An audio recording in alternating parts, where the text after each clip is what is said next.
Hello everyone, എല്ലാവർക്കും നമസ്കാരം. അല ഡ്രൈവ്സ് ആൻഡ് വ്ളോഗ്സ് എന്ന നമ്മുടെ യൂട്യൂബ് ചാനലിലേക്ക് ഏവർക്കും സ്വാഗതം. 2019 ഹുണ്ടായി എന്ന ബ്രാൻഡ് വെന്യൂ എന്ന മോഡലിനെ ഇന്ത്യൻ വിപണിയിൽ അവതരിപ്പിച്ചത്. ഈ ഒരു വാഹനത്തെയാണ് നമ്മൾ ഇന്ന് വിശദമായി പരിചയപ്പെടാൻ പോകുന്നത്. ഈ വാഹനം 2019 മോഡലാണ്, അതായത് ഇന്ത്യയിൽ ലോഞ്ചായ സമയത്തുള്ളൊരു മോഡൽ. ഇതിനുശേഷം 1-2 ഫേസ് ലിഫ്റ്റുകൾ ഇപ്പോൾ ഹുണ്ടായി വെന്യൂവിൽ കൊണ്ടുവന്നു. 5 വർഷത്തിലധികമായി ഉപയോഗിക്കുന്ന ഈ വാഹനത്തിൻ്റെ ഒരു യൂസർ എക്സ്പീരിയൻസ് ആണ് ഈ വീഡിയോയിലൂടെ ഉദ്ദേശിക്കുന്നത്. ഈ കാലയളവിലെ A to Z കാര്യങ്ങൾ നമ്മൾ ഈ വീഡിയോയിലൂടെ കവർ ചെയ്യുന്നുണ്ട്. വീഡിയോ മുഴുവനായും കാണുക. അതുപോലെ തന്നെ നമ്മുടെ വീഡിയോ ആദ്യമായി കാണുന്നവർ നമ്മളുടെ ചാനലൊന്ന് സബ്സ്ക്രൈബ് ചെയ്ത് സപ്പോർട്ട് ചെയ്യുക. നമ്മുടെ വാഹനത്തിലേക്ക് വരാം. ആദ്യം വാഹനത്തെ നമുക്ക് വിശദമായി ഒന്ന് പരിചയപ്പെടാം. വാഹനത്തിൻ്റെ മുൻവശത്തേക്ക് വരുമ്പോൾ താരതമ്യേന വലിയൊരു ഗ്രില്ലും അതിന് നടുക്കായി ഹുണ്ടായിയുടെ ഒരു ലോഗോയും കാണാം. അതുപോലെ തന്നെ ഒരു പ്രൊജക്ടർ ടൈപ്പ് ഹെഡ് ലാമ്പാണ് ഈ വാഹനത്തിൽ വരുന്നത്. ഒരു ഹാലോജൻ ഹെഡ് ലാമ്പാണ്. അതിൻ്റെ ഫംഗ്ഷനിങ് കാണിക്കാം. അപ്പോൾ തന്നെ ഒരു പ്രൊജക്ടർ ഫോഗ് ലാമ്പും കാണാം. ബമ്പറിൻ്റെ താഴ്ഭാഗത്തായിട്ട് ഒരു സിൽവർ സ്കിഫ് പ്ലേറ്റ് നമുക്ക് കാണാൻ സാധിക്കും. അതുപോലെ തന്നെ DRL ഹെഡ്ലൈറ്റിനെ ചുറ്റും കവർ ചെയ്തുകൊണ്ടുള്ള ഒരു DRL ആണ്. ഇതിൻ്റെ ഫംഗ്ഷനിങ് നമുക്കിവിടെ കാണാൻ സാധിക്കും. ഒരു ഹാലോജൻ പ്രൊജക്ടർ ഹെഡ് ലാമ്പ്, ഡിമ്മും ബ്രൈറ്റും അതിൽ തന്നെയാണ് വരുന്നത്. അതിനടുത്തായി ഒരു കോർണറിംഗ് ലാമ്പും നമുക്ക് കാണാൻ സാധിക്കും. താഴ്ഭാഗത്തായി fog lamp, projector type fog lamp കാണാം. മുകളിൽ ഒരു സാധാ ഹാലോജൻ ടൈപ്പ് ടേൺ ഇൻഡിക്കേറ്റർ തന്നെ വരുന്നത്, LED ഒന്നുമല്ല. ഇനി വാഹനത്തിൻ്റെ വശങ്ങളിലേക്ക് വരുമ്പോൾ ഒരു 16 ഇഞ്ച് അലോയ് വീലാണ് കമ്പനി വാഹനത്തിന് നൽകിയിരിക്കുന്നത്. ഇതൊരു ഫുൾ ഓപ്ഷൻ വാഹനമാണ്. XX ഓപ്ഷണൽ എന്ന മോഡലാണ്. മുകളിലേക്ക് വരുമ്പോൾ ബോഡി കളേർഡായ ഒരു ORVM-ഉം അതിൽ തന്നെ ടേൺ ഇൻഡിക്കേറ്ററും കാണാം. അതിനടുത്തായി ഒരു ക്രോം ഫിനിഷോട് കൂടിയ ഡോർ ഹാൻഡിൽ, അതിൽ തന്നെ എക്കോ സെൻസറും കാണാൻ സാധിക്കും. മുകളിൽ സിൽവർ ഫിനിഷോട് കൂടിയ ഒരു റൂഫ് റെയിൽ. വാഹനത്തിൻ്റെ ഒരു വശക്കാഴ്ചയാണ് നമ്മൾ കാണുന്നത്. ഇനി വാഹനത്തിൻ്റെ പിൻവശത്തേക്ക് വരുമ്പോൾ വാഹനത്തിൻ്റെ പുറകുവശത്തായി നമുക്ക് വൈപ്പർ കാണാം. അതുപോലെ തന്നെ അതിൻ്റെ വാഷർ, ഡീഫോഗർ ലൈൻസ് കാണാൻ സാധിക്കും. മുകളിലായി ഷാർപ്പിൻ ആൻറ്റിന വരുന്നുണ്ട്. ബൂട്ടിൻ്റെ നടുക്കായി നമുക്ക് ഹുണ്ടായിയുടെ ഒരു ലോഗോ കാണാം. അതിന് താഴെയായി വെന്യൂ എന്നൊരു ബാഡ്ജിങ്ങും നമുക്ക് കാണാൻ സാധിക്കും. അതുപോലെ തന്നെ സൈഡിലേക്ക് വരുമ്പോൾ SX എന്ന വേരിയൻറ്റ് മെൻഷൻ ചെയ്തിരിക്കുന്നു. ഒരു LED ടൈൽ ലാമ്പ് യൂണിറ്റാണ്. അതിൻ്റെ ഇൻഡിക്കേറ്റർ എന്ന നോർമൽ ഹാലോജൻ ബൾബാണ് വരുന്നത്. ബമ്പറിൻ്റെ താഴ്ഭാഗത്തേക്ക് വരുമ്പോൾ മുൻവശത്ത് കണ്ട പോലെ തന്നെ ഒരു സിൽവർ ഫിനിഷോട് കൂടിയ സ്കിഫ് ലൈറ്റ് നമുക്ക് കാണാം. അതിന് മുകളിലായി റിവേഴ്സ് ലൈറ്റ് കാണാം. ഈ വാഹനത്തിന് 350 ലിറ്റർ ബൂട്ട് സ്പേസ് ആണ് വരുന്നത്. അതിനുള്ളിൽ ഒരു ലാമ്പും കാണാൻ സാധിക്കും രാത്രി കാലങ്ങളിൽ ആവശ്യത്തിനായി. പാർസൽ ട്രേ വരുന്നുണ്ട്. ഡ്രൈവർ സൈഡ് ഡോർ പാഡിലേക്ക് വരുമ്പോൾ പവർ വിൻഡോസിൻ്റെയും മറ്റും കൺട്രോൾ സ്വിച്ചസ് നമുക്കിവിടെ കാണാം. അതുപോലെ തന്നെ റിയർ ഡോറിലും പവർ വിൻഡോയുടെ ഒരു കൺട്രോൾ സ്വിച്ച് കാണാം. റിയർ AC വെൻ്റ് ഈ വാഹനത്തിൽ വരുന്നുണ്ട്. അതുപോലെ തന്നെ അതിൻ്റെ താഴ്ഭാഗത്തായിട്ട് ഒരു 12 വോൾട്ട് സോക്കറ്റും കാണാം. ഇങ്ങനെയാണ് വാഹനത്തിൻ്റെ ഒരു ഓവറോൾ ഡാഷ്ബോർഡ് വ്യൂ വരുന്നത്. സ്റ്റീരിംഗ് വീലിലേക്ക് വരികയാണെങ്കിൽ ഒരു മൾട്ടി ഫങ്ഷണൽ സ്റ്റീരിംഗ് വീലാണ് കമ്പനി വാഹനത്തിൽ വരുന്നത്. ടിൽറ്റ് ചെയ്യാൻ സാധിക്കുന്ന ഒരു സ്റ്റീരിംഗ് വീലാണ്. ടെലിസ്കോപ്പിക് ഫംഗ്ഷനിങ് ഇല്ല. സ്റ്റീരിംഗിൻ്റെ ഇടതുവശത്തായി ഇൻഫോടൈം സിസ്റ്റത്തിൻ്റെ കൺട്രോൾ സ്വിച്ചസുകൾ കാണാം. അതുപോലെ തന്നെ വലത് സൈഡിൽ ഇൻസ്ട്രുമെൻ്റ് ക്ലസ്റ്ററിൻ്റെ കൺട്രോൾ സ്വിച്ചസും കാണാം. അതിലൊരുപാട് ഫംഗ്ഷനിങ് വരുന്നൊരു ഇൻസ്ട്രുമെൻ്റ് ക്ലസ്റ്ററാണ്. അത് കൺട്രോൾ ചെയ്യുന്നത് ഈ റൈറ്റ് സൈഡിലെ സ്വിച്ചസ് ഉപയോഗിച്ചാണ്. അതിൻ്റെ വലതുവശത്തായി ഹെഡ് ലാമ്പിൻ്റെ കൺട്രോളും ലെഫ്റ്റ് സൈഡിലായി വൈപ്പറിൻ്റെ കൺട്രോളും നമുക്കിവിടെ കാണാം. വാഹനത്തിൻ്റെ ഇൻസ്ട്രുമെൻ്റ് ക്ലസ്റ്ററിലേക്ക് വരികയാണെങ്കിൽ വലതുഭാഗത്തായിട്ട് സ്പീഡോമീറ്ററും ഇടതുഭാഗത്തായിട്ട് RPM മീറ്ററും നമുക്ക് കാണാം.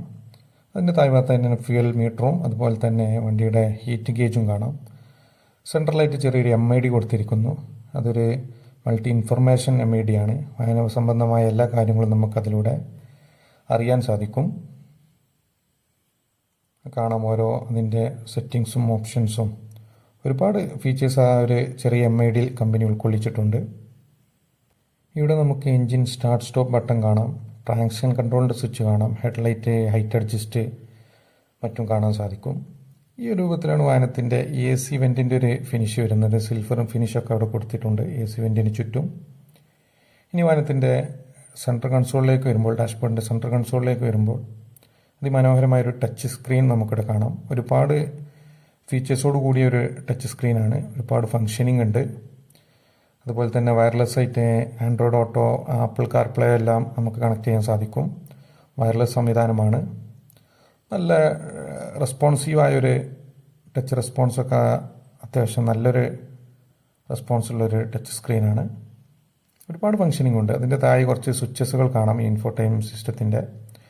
അതിൻ്റെ താഴെ ഭാഗത്തായിട്ട് നമുക്കൊരു ഓട്ടോമാറ്റിക് ക്ലൈമറ്റ് കൺട്രോൾ AC കൺട്രോൾസുകളും മറ്റും കാണാം. അതിന് താഴെയായി ഒരു 12 വോൾട്ട് സോക്കറ്റും അതിനടുത്തായി ഒരു USB പോയിൻറ്റും ഒരു ഫാസ്റ്റ് ചാർജിങ് USB സോക്കറ്റും കാണാം. അതുപോലെ തന്നെ അതിന് താഴെയായിട്ട് ഒരു വയർലെസ് ചാർജിങ് പേഡ് നമുക്കിവിടെ കാണാൻ സാധിക്കും. അതിനടുത്തായി ഒരു ഗിയർ ബോക്സ്, ഒരു 6 സ്പീഡ് മാനുവൽ ഗിയർ ബോക്സാണ് ഈ വാഹനത്തിൽ വരുന്നത്. അതിന് താഴെയായിട്ട് ചെറിയ ചെറിയ സ്റ്റോറേജ് സ്പേസുകൾ കൊടുത്തിരിക്കുന്നു. അതിനടുത്തായി ഒരു എയർ പ്യൂരിഫയറും നമുക്ക് കാണാൻ സാധിക്കും. ഡാഷ്ബോർഡിൻ്റെ താഴ്ഭാഗത്തായിട്ട് ഒരു ഗ്ലോ ബോക്സ് കാണാം. ഒരു കൂൾഡ് ഗ്ലോ ബോക്സാണ്. മറ്റ് സാധനങ്ങൾ എന്തെങ്കിലുമൊക്കെ വെച്ച് തണുപ്പിക്കാൻ പറ്റും. കൂൾഡ് ഗ്ലോ ബോക്സാണ് വരുന്നത്. അതിന് മുകളിലായി ഒരു സൺവൈസർ, വാനിറ്റി മിററോട് കൂടിയ ഒരു സൺവൈസറും, അതിനടുത്തായി റീഡിംഗ് ലാമ്പ് കാണാം.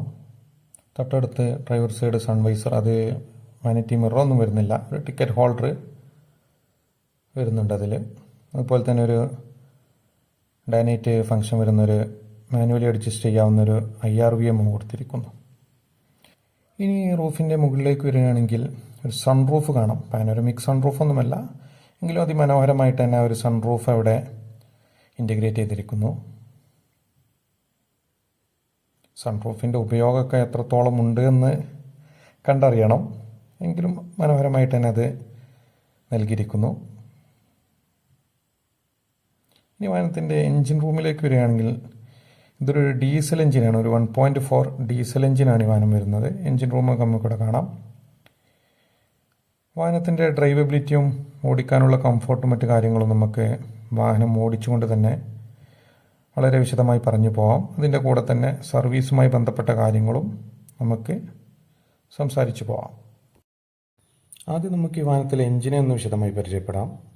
89 HP 4000 RPMലും 220 Nm ടോർക്ക് 1500 RPMലും പ്രൊഡ്യൂസ് ചെയ്യുന്ന 1400 cc 4 സിലിണ്ടർ diesel എഞ്ചിനാണ് ഈ വാഹനത്തിൽ വരുന്നത്.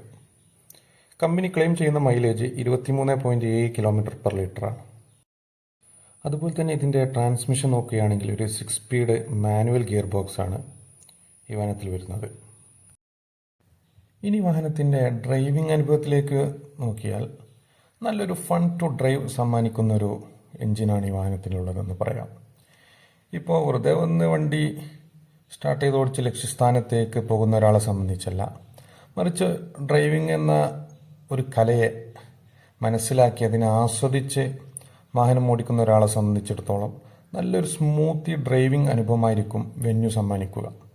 കാരണം ഒരു 1500 RPMൽ തന്നെ 220 Nm ടോർക്ക് ഉൽപ്പാദിപ്പിക്കുന്നത് കൊണ്ട് വലിയൊരു ലാഗോ അല്ലെങ്കിൽ വണ്ടിക്ക് വലിഞ്ഞു പോകാൻ എന്തെങ്കിലും ബുദ്ധിമുട്ട്, പ്രയാസം അങ്ങനെയൊന്നും തന്നെ ഈ വാഹനത്തിൽ അനുഭവപ്പെടുന്നില്ല എന്നുള്ളതാണ് വസ്തുത. കൃത്യമായ ഇടവേളകളിൽ ഗിയർ ഷിഫ്റ്റ് ചെയ്ത് ആക്സിലേറ്ററിൽ കാലമർത്തി കൊടുത്താൽ വാഹനം നമ്മളെയും കൊണ്ട് വലിച്ചു പോകുന്നൊരു ഫീലാണ് ഈ വാഹനത്തിലുള്ളത്. അതുപോലെ തന്നെ ഈ വാഹനത്തിൻ്റെ ബ്രേക്കിങ്ങിലേക്ക് നോക്കുകയാണെങ്കിൽ ABS വിത്ത് EBD സംവിധാനത്തോടു കൂടിയൊരു ബ്രേക്കിംഗ് ആണ് വരുന്നത്. ബ്രേക്ക് അസിസ്റ്റ് വരുന്നില്ല. അപ്പോൾ തന്നെ സുരക്ഷയുടെ ഭാഗമായിട്ട് ഹിൽ സ്റ്റാർട്ട് അസിസ്റ്റ് ഈ വാഹനത്തിൽ കമ്പനി നൽകിയിരിക്കുന്നു. ട്രാക്ഷൻ കൺട്രോൾ, ക്രൂസ് കൺട്രോൾ വരുന്നുണ്ട്. അതുപോലെ തന്നെ ESP electronic stability programme, 6 air ബാഗുകൾ, ഇതുപോലുള്ള ഒരുപാട് സുരക്ഷാ സൗകര്യങ്ങൾ ഈ വാഹനത്തിലുണ്ട്. വ്യക്തിപരമായി പറഞ്ഞാൽ ഞാൻ ഏറ്റവും കൂടുതൽ ഓടിക്കാൻ ഇഷ്ടപ്പെടുന്ന ഒരു എൻജിനാണത്. ഞാനെന്ന് മാത്രമല്ല, ഏതൊരു വാഹനപ്രേമികൾക്കും നല്ല രീതിയിൽ ഒരു ഫൺ ടു ഡ്രൈവായി ഓടിക്കാൻ പറ്റിയ നല്ലൊരു എൻജിനാണ്. ആ രൂപത്തിലാണ് എൻജിനെ ട്യൂൺ ചെയ്ത് വെച്ചിരിക്കുന്നതും. നിലവിൽ ഈ മോഡലിൽ ഈ ഒരു എഞ്ചിനല്ല ഇപ്പോൾ കമ്പനി നൽകുന്നത്. ഏതാനും വർഷങ്ങൾക്ക് ശേഷം കമ്പനി എഞ്ചിനെ ഒന്ന് അപ്ഗ്രേഡ് ചെയ്ത്, അതായത് ഒരു 114 HP പവറും 250 Nm ടോർക്കും ഉൽപ്പാദിപ്പിക്കുന്ന ഒരു 1500 cc 4 സിലിണ്ടർ ഡീസൽ എഞ്ചിനാണ് ഇപ്പോൾ വെന്യൂവിൽ വരുന്നത്. വെന്യൂവിനെ സംബന്ധിച്ചോളം ഈ ഒരു എഞ്ചിൻ മാത്രമല്ല, ഇതിൻ്റെ കൂടെ തന്നെ ഒരു 82 HP പവറും 114 Nm ടോർക്കും ഉൽപ്പാദിപ്പിക്കുന്ന ഒരു 1.2 ലിറ്റർ പെട്രോൾ 4 സിലിണ്ടർ എഞ്ചിനും കൂടി ഈ വാഹനത്തിൽ വരുന്നുണ്ട്. അതുപോലെ തന്നെ മറ്റൊരു എഞ്ചിനാണ് 118 HP പവറും 172 Nm ടോർക്കും ഉൽപ്പാദിപ്പിക്കുന്ന ഒരു 1 ലിറ്റർ, അതായത് 1000 cc ടർബോ പെട്രോൾ എഞ്ചിൻ കൂടി വാഹനത്തിൽ വരുന്നുണ്ട്. അതുപോലെ തന്നെ ഇതിൻ്റെ ട്രാൻസ്മിഷനിലേക്ക് നോക്കിയാൽ 1.2 പെട്രോളിൽ വരുന്നത് ഒരു 5 സ്പീഡ് മാനുവൽ ഗിയർ ബോക്സ് ആണ്. ടർബോ പെട്രോളിലേക്ക് വരുമ്പോൾ ഒരു 7 സ്പീഡ് DCT ഓട്ടോമാറ്റിക് ഒരു ഗിയർ ബോക്സ് വരുന്നുണ്ട്. അതുപോലെ തന്നെ ശരിയാണെങ്കിൽ ഈ ടർബോ പെട്രോളിൽ ഒരു IMT, പുതുതായി ക്ലച്ചില്ലാതെ ഗിയർ മാറ്റാവുന്ന ഒരു സംവിധാനം, അതായത് ഇൻ്റലിജൻറ്റ് മാനുവൽ ട്രാൻസ്മിഷൻ എന്ന് കമ്പനി അവകാശപ്പെടുന്ന ഒരു IMT ട്രാൻസ്മിഷൻ ഈ വാഹനത്തിൽ വരുന്നുണ്ട്. അതുപോലെ തന്നെ ഡീസലിൽ വരുന്ന ഈ ഒരു 6 സ്പീഡ് മാനുവൽ, അതുപോലെ തന്നെ ഡീസൽ എഞ്ചിനിലും ഈ 6 സ്പീഡ് IMT വരുന്നുണ്ടോ എന്ന് സംശയമുണ്ട്. ഈ IMTൻ്റെ ഒരു ഗുണം എന്തെന്ന് വെച്ചാൽ ക്ലച്ച് ചവിട്ടും വേണ്ട, ഗിയർ ഷിഫ്റ്റ് ചെയ്ത ഒരു മാനുവൽ വാഹനത്തിൻ്റെ ഒരു ഹരത്തോടു കൂടി ഗിയർ ഷിഫ്റ്റ് ചെയ്ത് നമുക്ക് വാഹനം ഓടിച്ചു പോകാം. പലർക്കും ഈ ഓട്ടോമാറ്റിക് എടുക്കുന്നതിൽ നിന്നൊരു മടി വരുന്നത് എന്തെന്ന് വെച്ചാൽ ഗിയർ ഷിഫ്റ്റ് ചെയ്യുമ്പോഴാണ് ഒരു ഡ്രൈവിങ്ങിൻ്റെ ഒരു ആസ്വാദനം ലഭിക്കുക. അതില്ലാത്തത് കൊണ്ട് തന്നെ പലർക്കും ഓട്ടോമാറ്റിക്കിലേക്ക് മാറാൻ ചിലർക്കെങ്കിലും മടിയുണ്ട്. അപ്പോൾ ക്ലച്ചിൻ്റെ ഒരു ബുദ്ധിമുട്ട്, ട്രാഫിക്കിലും മറ്റും ക്ലച്ചിൻ്റെ ഒരു ബുദ്ധിമുട്ട് ഇല്ലതാനും സുഖമായിട്ട് ഗിയർ ഷിഫ്റ്റ് ചെയ്ത് നമുക്ക് ഡ്രൈവിംഗ് ആസ്വദിച്ച് മുന്നോട്ട് പോകാൻ പറ്റും. ഇപ്പോൾ നമ്മൾ വെന്യൂവിൽ പറഞ്ഞ അതേ എൻജിൻ ഫീച്ചേഴ്സും സ്പെക്കും തന്നെയാണ് ഹ്യുണ്ടായിയുടെ തന്നെ കീഴിൽ വരുന്ന അവരുടെ സഹോദര സ്ഥാപനമായ കിയ മോട്ടോഴ്സിലും വരുന്നത്. അവരുടെ മോഡലായ സോണറ്റ് ഏതാണ്ട് ഓൾമോസ്റ്റ് വെന്യൂ തന്നെയാണ്. കാരണം അതിൻ്റെ എൻജിൻ സ്പെക്കായാലും ട്രാൻസ്മിഷൻ ആയാലും അതിനോടനുബന്ധിച്ച ഒരുവിധ എല്ലാ ഘടകങ്ങളും വെന്യൂ സോണറ്റ് ഓൾമോസ്റ്റ് ഒരുപോലെയാണ്. അതുപോലെ തന്നെയാണ് കിയയിലെ സെൽട്ടോസ്, അതുപോലെ തന്നെ ഹുണ്ടായിലെ ക്രെറ്റ. അവരുടെ ഹുണ്ടായുടെ തന്നെ കീഴിൽ വരുന്ന ബ്രാൻഡാണ്. അപ്പോൾ അവർ പരസ്പരം എല്ലാ കാര്യങ്ങളും അങ്ങോട്ടും ഇങ്ങോട്ടും ഷെയർ ചെയ്തിട്ടാണ് അവർ മുന്നോട്ട് പോകുന്നത്. ഓൾമോസ്റ്റ് എല്ലാ കാര്യങ്ങളും സെയിം തന്നെയാണ്. ഇനി നമുക്ക് വാഹനത്തിൻ്റെ മൈലേജിലേക്ക് വരികയാണെങ്കിൽ, ഇന്ത്യൻ മാർക്കറ്റിൽ ഏവരും ഉറ്റുനോക്കുന്ന ഒന്നാണ് വാഹനത്തിൻ്റെ മൈലേജ്. ഞാൻ മുന്നേ പറഞ്ഞു, ഈ വാഹനത്തിൽ കമ്പനി ക്ലെയിം ചെയ്തിരിക്കുന്ന മൈലേജ് 23.7 km/ലിറ്റർ ആണ്.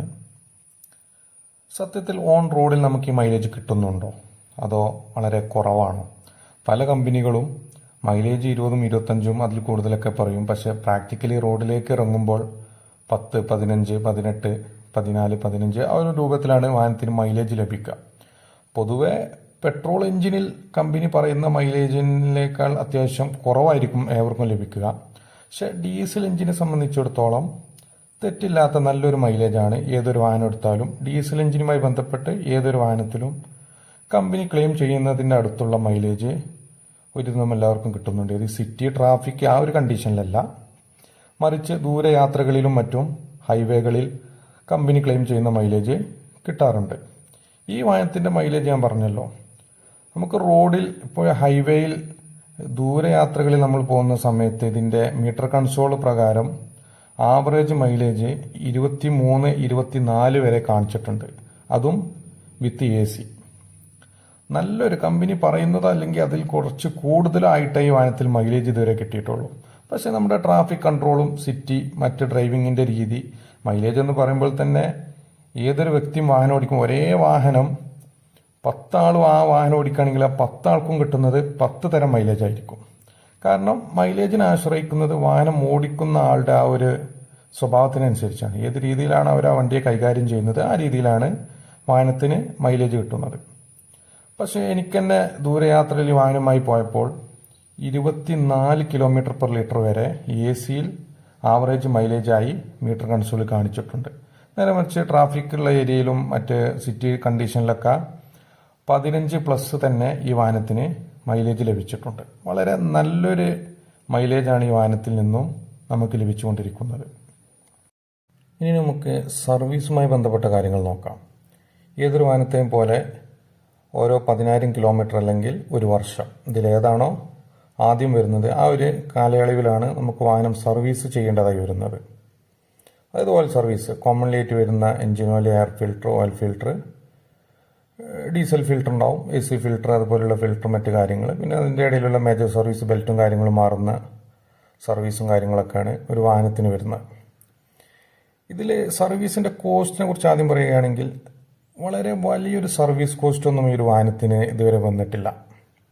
അതായത് നോർമലി ഉള്ള കുറച്ചൊരു മേജർ അല്ലാത്ത നോർമലി വരുന്ന ഓയിലും കുറച്ച് ഫിൽറ്റേഴ്സും മാറുന്ന സർവീസ് ഒരു ഓൾമോസ്റ്റ് ഒരു 4-5 രൂപ ആ ഒരു റേഞ്ചിലാണ്, അല്ലെങ്കിൽ 5-5.5, 6 മാക്സിമം ആ ഒരു റേഞ്ചിലാണ് ഈ വാഹനത്തിനെതിരെ സർവീസ് കോസ്റ്റായിട്ട് വന്നിട്ടുള്ളത്.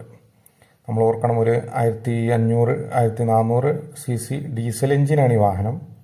എന്നിട്ടും ഒരു വലിയൊരു മറ്റു വാഹനങ്ങളുമായി, ചില പെട്രോൾ എഞ്ചിൻ വാഹനമായി സംബന്ധിച്ച് തന്നെ നോക്കുമ്പോൾ താരതമ്യേന ഒരു കുറഞ്ഞ സർവീസ് കോസ്റ്റ് തന്നെയാണെന്ന് പറയാൻ സാധിക്കും. മേജർ സർവീസും മറ്റു കാര്യങ്ങളും വരുമ്പോൾ അതിനനുസരിച്ചുള്ള സർവീസ് കോസ്റ്റ് കൂടുതലായിട്ട് വരും. ബെൽറ്റും മറ്റ് കാര്യങ്ങളൊക്കെ മാറുമ്പോൾ നിലവിലുള്ള സർവീസ് കോസ്റ്റ് ഒരു 4,000 അല്ലെങ്കിൽ 4,500 ടു ഒരു 5,100, 6,000 ആ ഒരു റേഞ്ചിലാണ് സർവീസ് കോസ്റ്റ് വരുന്നത്.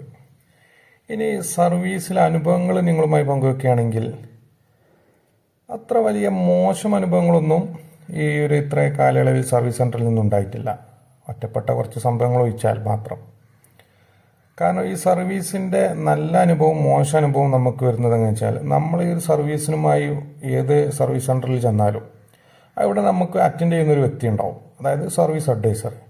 ആ ഒരു വ്യക്തിയുടെ സ്വഭാവം, ക്യാരക്ടർ എങ്ങനെയാണോ അതിനനുസരിച്ചാണ് നമുക്കുള്ള ഒരു അവിടെ നിന്നുള്ളൊരു അവരുടെ ബിഹേവിയർ ആയാലും അവിടെ നിന്നുള്ളൊരു എക്സ്പീരിയൻസ് നമുക്ക് കിട്ടുന്നത്. വളരെ കസ്റ്റമറെ വേണ്ട രീതിയിൽ പറഞ്ഞ് മനസ്സിലാക്കാനും വാഹന സംബന്ധമായ എന്തെങ്കിലും തകരാറോ മറ്റു കാര്യങ്ങളൊക്കെ കസ്റ്റമറോട് പറഞ്ഞ് മനസ്സിലാക്കുന്നതിൽ വീഴ്ച വരുന്ന പല അഡ്വൈസർമാരും ഞാൻ കണ്ടിട്ടുണ്ട്.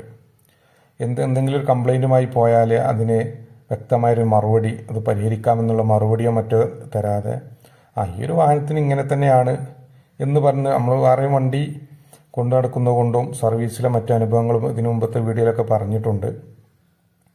അപ്പോൾ നമുക്ക് അറ്റൻഡ് ചെയ്യുന്ന വ്യക്തിയുടെ ഒരു സ്വഭാവത്തിനനുസരിച്ചാണ് നമുക്ക് നല്ല എക്സ്പീരിയൻസും ബാഡ് എക്സ്പീരിയൻസും ഉണ്ടാകുന്നത്. സർവീസിൻ്റെ കാര്യത്തിൽ അത്ര വലിയൊരു മോശം അനുഭവം ഇതുവരെ വന്നിട്ടില്ല. അപൂർവം സമയങ്ങളിൽ ഞാൻ നേരത്തെ പറഞ്ഞ പോലെ വണ്ടി സംബന്ധിച്ച കാര്യങ്ങൾ, സർവീസിൻ്റെ കാര്യങ്ങൾ പറഞ്ഞു തരുന്നതിൽ ചെറിയ ചെറിയ വീഴ്ചകൾ അവർക്ക് സംഭവിച്ചിട്ടുണ്ടെങ്കിലും മറ്റ് മോശം അനുഭവങ്ങളൊന്നും സർവീസ് സെൻ്ററിൽ നിന്നും ഉണ്ടായിട്ടില്ല. പക്ഷേ ഇതിൻ്റെ ചെറിയൊരു ബോഡി വർക്കുമായി ബന്ധപ്പെട്ടൊരു ബോഡി ഷോപ്പിലേക്ക് പോയ സമയത്ത് അത്ര നല്ലതല്ലാത്തൊരു ദുരനുഭവം നമുക്കുണ്ടായിട്ടുണ്ട്. ഞാൻ പറഞ്ഞല്ലോ, നമ്മൾ അറ്റൻഡ് ചെയ്യുന്ന ഒരാളുടെ ക്യാരക്ടർ അനുസരിച്ചായിരിക്കും അത്. പക്ഷേ അതിൽ പിന്നീട് അവരെ വിളിച്ച് കാര്യങ്ങൾ സംസാരിക്കുകയും പിന്നീട് അവിടുത്തെ സർവീസ് മാനേജർ കാര്യങ്ങൾ നോക്കുകയും എന്നെ നേരിട്ട് വിളിച്ച് കാര്യങ്ങളെല്ലാം സംസാരിച്ച് വേണ്ട രീതിയിൽ ചെയ്തു തരികയാണ് ഉണ്ടായത്. അവിടുത്തെ സർവീസ് മാനേജർ പ്രത്യേകം അഭിനന്ദിക്കണം. കാരണം ഈ ഒരു സർവീസ് അഡ്വൈസർമാർ ഈ രൂപത്തിൽ പെരുമാറിയിട്ട് അവരെ വിളിച്ച് കാര്യങ്ങളൊക്കെ പറഞ്ഞ് സോറി എല്ലാം പറഞ്ഞ് നല്ല രീതിയിൽ തന്നെ അവർ കാര്യങ്ങളെല്ലാം പറഞ്ഞ് മനസ്സിലാക്കി തന്ന് പിന്നീടുള്ള ബുദ്ധിമുട്ടൊന്നും കൂടാതെ അവർ നമുക്കത് ചെയ്തു തരികയാണ് ഉണ്ടായത്.